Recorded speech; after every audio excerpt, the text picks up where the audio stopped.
At my birthday dinner, Dad announced we sold your trust fund to pay our debts. Sorry. I calmly replied, interesting, but you can't sell what you don't control. He laughed until I showed him the trust documents. His name was never on them. The private dining room at Lou Bernardine buzzed with animated conversation as my family gathered around the elegantly set table for my 30th birthday celebration. 26 people had assembled: parents, siblings, aunts, uncles, cousins and their spouses, all dressed in their finest attire for what they considered one of the year's most important family gatherings. The restaurant's soft amber lighting reflected off Waterford crystal glasses filled with Dome's Perignon, and the intoxicating aroma of seared scallops and truffle risotto wafted from the kitchen's direction. "Happy birthday, sweetheart," Mom said warmly, raising her champagne flute with a graceful gesture. 30 years old. I still remember bringing you home from the hospital like it was yesterday. I smiled genuinely and lifted my own glass, savoring the moment. Thank you, Mom. Time really does fly when you're surrounded by people you love. My older brother Daniel, 34, adjusted his perfectly tailored Armani tie and flashed his practice courtroom smile. 30s when real life actually begins, Sophia. Time to get serious about building your future and making some real money. Speaking of making money, my younger sister Emma, 27, added with a musical laugh that carried across the room, when are you finally going to stop playing around with that adorable little nonprofit work and get yourself a real job? You could easily be pulling down 6 figures in corporate environmental law, just like Daniel does in mergers and acquisitions. The table erupted in gentle familial laughter that felt warm but somehow patronizing. To everyone present, I was Sophia Reed, the idealistic, slightly naive daughter who'd chosen to work at a small environmental nonprofit called Green Harbor Alliance, instead of following the well-established family tradition of pursuing high-powered, lucrative careers in business, law or real estate development. They observed my modest annual salary of $32,000, my simple one-bedroom apartment in Brooklyn Heights and my reliable but unremarkable Honda Civic, and they naturally assumed I was the family's well-meaning but ultimately impractical underachiever. "Sophia's doing genuinely important work," Aunt Margaret said diplomatically, always the family peacekeeper. "Not everything in this world revolves around making money, you know? That's remarkably easy to say when you already have plenty of it." Uncle Robert chuckled good-naturedly while cutting into his perfectly prepared duck confit. "But let's be realistic. Sophia's substantial trust fund will automatically kick in when she turns 35 anyway. She's got a financial safety net that most people would literally kill for." Dad Richard Reed deliberately set down his wine glass with the kind of authority that commanded immediate attention from everyone in the room. At 58, he naturally dominated any space he entered. His real estate development company Reed Properties had been responsible for constructing nearly half of the luxury condominiums that defined Manhattan's ever-changing skyline, and his commanding presence could fill even the largest boardroom or family gathering. "Actually, Robert, your mention of Sophia's trust fund brings up something quite important," Dad said, his voice taking on that unmistakably serious, no-nonsense tone he typically reserved for crucial boardroom negotiations and major business decisions, "something that Patricia and I absolutely need to discuss with Sophia tonight." The table's lively conversation gradually died down to complete silence. Mom looked visibly uncomfortable, fidgeting nervously with her elegant pearl necklace. A telltale sign that she was deeply anxious about whatever was coming next. "Richard, perhaps this really isn't the appropriate time or place," she whispered urgently, glancing meaningfully around the table at all the watching faces. "No, Patricia. Sophia deserves to know the truth, and frankly, everyone here needs to understand the gravity of our current situation." Dad turned to face me directly, his expression grave and businesslike. "Sweetheart, there's absolutely no easy or gentle way to say what I need to tell you. We've been forced to make some extraordinarily difficult financial decisions recently." My stomach tightened involuntarily, but I maintained my calm, neutral expression. Years of family gatherings had taught me the critical importance of controlling my reactions during emotionally charged moments. "What specific kind of decisions are we talking about?" I asked, evenly keeping my voice steady. Daniel immediately leaned forward, his razor-sharp lawyer instincts fully activated. "Dad, what exactly is going on here? You're making this sound quite serious. The Riverside development project has encountered some absolutely catastrophic complications," Dad explained heavily, referring to his latest and most ambitious commercial real estate venture. "We're facing multiple environmental lawsuits, endless permit delays, massive cost overruns and supply chain disasters. We're currently looking at a $20 million shortfall minimum." Uncle Robert whistled low and long. "$20 million? Richard, that's not just serious, that's potentially company ending." "It absolutely is. And unfortunately, we've been forced to liquidate several major family assets to cover the mounting debts and legal fees." Dad's eyes met mine directly across the canne roulette table. "Sophia, we've had to sell your trust fund to pay our debts." I'm genuinely sorry, but it was literally our only viable option to save everything else. The room fell into such complete silence that I could clearly hear the soft jazz piano playing in the restaurant's main dining room and the distant rhythmic clink of dishes being washed in the kitchen. Emma gasped audibly, her hand flying to her mouth. Dad, you actually sold Sophia's entire inheritance? Her whole financial future. We didn't have any other realistic choice, Mom said quickly, her voice tight with stress. Our lawyers thoroughly reviewed all our options and concluded it was the only way to protect the family's remaining assets from complete destruction. Daniel's normally confident face had gone completely pale. Dad, that trust fund was worth $15 million, that represented Sophia's entire future security, her safety net, her independence. I know exactly what it was worth, Daniel, Dad replied with firm conviction. But it was infinitely better to sacrifice one family member's trust fund than to allow our entire family legacy to crumble into nothing. Sophia is still young and resilient, she can rebuild her life from scratch. The rest of us simply don't have that luxury of time. Aunt Margaret looked absolutely horrified, her elegant composure cracking. Richard, that money came directly from your father's estate when he passed away. It was specifically designated and legally protected for Sophia's future well-being. And now it's protecting our family's present survival, Dad stated with absolute finality. Sophia, I fully realize this is incredibly difficult news to receive on your birthday celebration, but you needed to know the truth. All the legal papers were signed and filed yesterday afternoon. I took a slow, deliberate sip of my champagne, carefully processing the situation while maintaining my composure.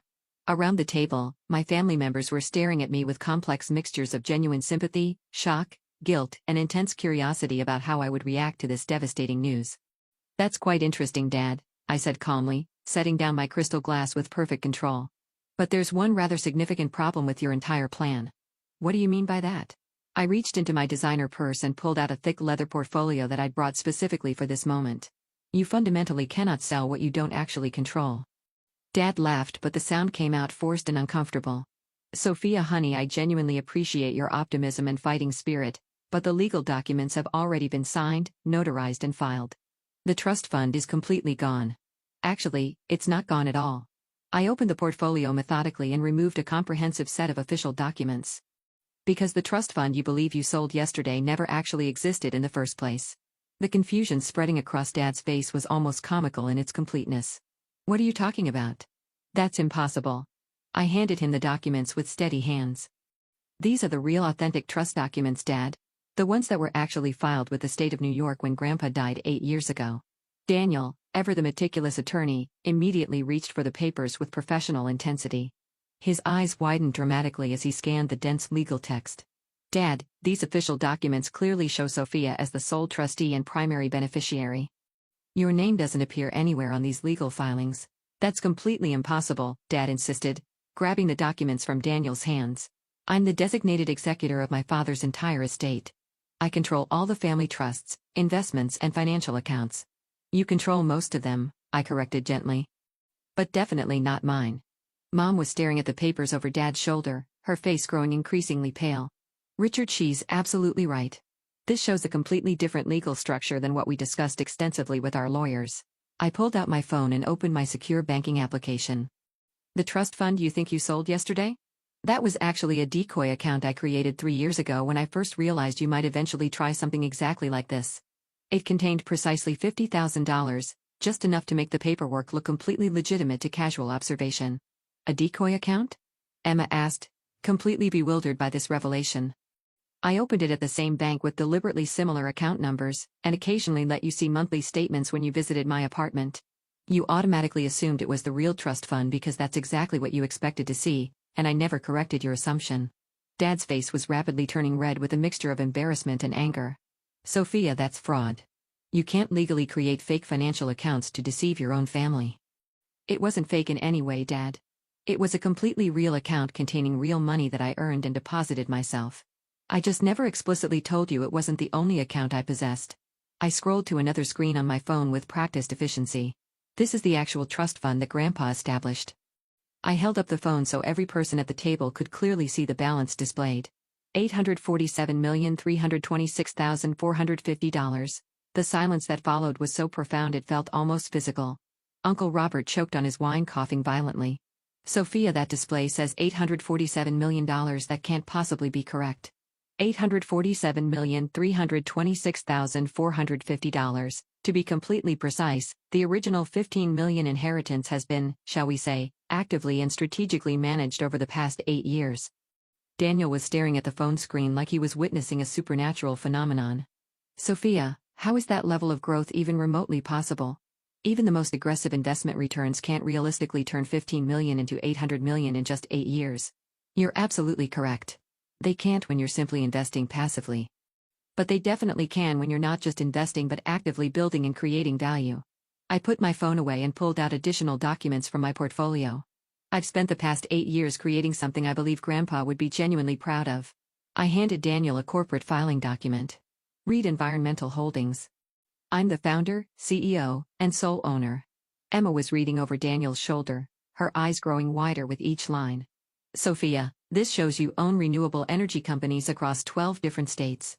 Solar farms, wind installations, geothermal projects, advanced water purification systems, and cutting-edge battery storage facilities. Everything I learned working at that supposedly little nonprofit actually helped me develop a comprehensive understanding of the environmental technology market and its enormous potential. Aunt Margaret was examining another document with intense focus. This shows you own the patents for some kind of revolutionary water filtration system? 17 different patents actually, plus 12 pending applications. My proprietary technology is currently being used in water treatment facilities across North America, Europe, and parts of Asia. That's where the majority of the 800 million came from, licensing fees and technology sales. Dad was shuffling through papers with visibly shaking hands. Sophia, these documents clearly show you've been systematically building a massive business empire for years. Why didn't you ever tell us what you were doing? Because I wanted to observe and understand who you really were when you believed I had nothing substantial to offer. I wanted to comprehensively understand whether your love and respect were fundamentally conditional on my financial success. Mom set down her champagne glass with a trembling hand. Honey, we've always loved you unconditionally. You've loved your idealized concept of me, Mom. The sweet, environmentally conscious daughter who supposedly cared more about saving polar bears than making money. But when push came to shove, you just definitively proved that you're willing to steal my inheritance to save Dad's failed business ventures without even consulting me. We weren't stealing anything, Dad protested defensively. We genuinely thought we had the complete legal right to take my money without asking my permission? To unilaterally decide my financial future without consulting me? Dad, you just announced to 26 family members that you sold my inheritance to cover your debts. You announced it at my birthday dinner like you were sharing wonderfully good news. Daniel was still meticulously studying the documents. Sophia, according to these detailed filings, you're worth nearly $1 billion. You could have easily bailed out Dad's project without even noticing the financial impact. I absolutely could have. But I wasn't asked to help. Instead, I was simply informed that my money had been taken to fix problems I didn't create, decisions I wasn't involved in, and risks I never agreed to assume. So what happens now? Emma asked quietly, her voice barely above a whisper. I reached for my purse and pulled out one final official-looking document. Well, Emma, that depends entirely on what Dad wants to happen going forward. What do you mean? I slid the paper across the table directly to Dad. This is a comprehensive purchase agreement for Reed Development Company. I'm offering to buy your entire business for $50 million, more than enough to cover your Riverside debts and provide you with a very comfortable retirement. Dad stared at the document in disbelief. You want to purchase my company? I want to save it from complete destruction. Your environmental lawsuits are happening because you're using outdated construction methods and completely ignoring modern sustainability requirements. I can fix those problems efficiently. And if I don't want to sell to you? I shrugged casually. Then you can handle the Riverside crisis entirely on your own. But you should definitely know that the environmental group suing you? They're using my patented water purification technology to scientifically prove that your construction methods are contaminating the local watershed. Uncle Robert leaned back in his chair, his expression shifting to amazement. Sophia, are you saying you're behind the environmental lawsuits that are currently bankrupting your father? I'm saying that I financially support organizations that protect the environment from harmful development practices. If Dad had consulted me before starting Riverside, I could have helped him design a completely sustainable project that would have avoided all these expensive legal problems. Mom was looking at me like she'd never seen me before in her life. Sophia, I don't understand any of this. If you've been successful all this time, why continue living so modestly? Why work at a non-profit for $30,000 a year? Because I wanted to learn everything I could, Mom. The non-profit taught me about environmental law, community organizing, grassroots activism, and policy development. All skills I needed to build my business ethically and sustainably. But the modest apartment in Brooklyn, the used car, the simple lifestyle are perfectly functional for my actual needs. I don't require luxury possessions or status symbols to feel successful or validated. Daniel was frantically adding numbers on his phone calculator. Sophia, if these documents are completely accurate, you're one of the wealthiest people in New York. Why are we just learning about this tonight? Because tonight proved exactly what I suspected it would prove. Which is what, specifically? I stood up from the table and looked around at my family, successful, well-educated people who just revealed their willingness to take my money without permission while simultaneously dismissing my actual accomplishments. That you respect wealth more than character. That you value financial success more than personal integrity. And that you're willing to betray family loyalty when money is involved. The accusation hung in the air like heavy smoke. Several family members looked down at their plates, unable to meet my steady gaze. That's not fair, Dad said quietly, his voice lacking its usual conviction. Isn't it completely fair? Dad, you've been struggling with Riverside for 6 months. In all that time, did you ever once ask for my help? Did you ever consider that your daughter who works in environmental protection might have valuable insights about environmental lawsuits? We thought you were we didn't realize you had serious business experience. You didn't ask. You saw my job title and my lifestyle and made assumptions. Then when you desperately needed money, you decided to take mine without consultation. Emma was crying softly, tears streaming down her cheeks.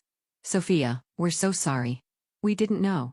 I know you didn't know about the money, Emma.